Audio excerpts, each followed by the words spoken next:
দেখো এই অঙ্কটা 2025-এ আরআরবি গ্রুপ ডিতে এসছে। অঙ্কটা কি আছে একবার দেখে নাও।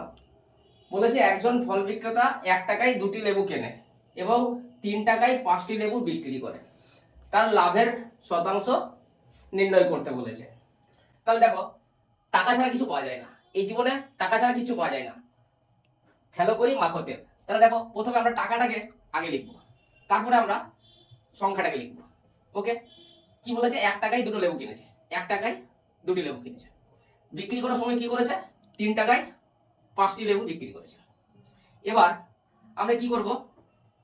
এইটা এইভাবে কোণাকুণি গুণ করব। এটা আমার হয়ে যাবে সিপি, আর এইদিকে যেটা কোণাকুণি গুণ করব ওটা হয়ে যাবে এসপি। তাহলে আমার সিপি কি হচ্ছে? 5 একে 5, আর এসপি হচ্ছে দেখো 3 দুগুণে 6।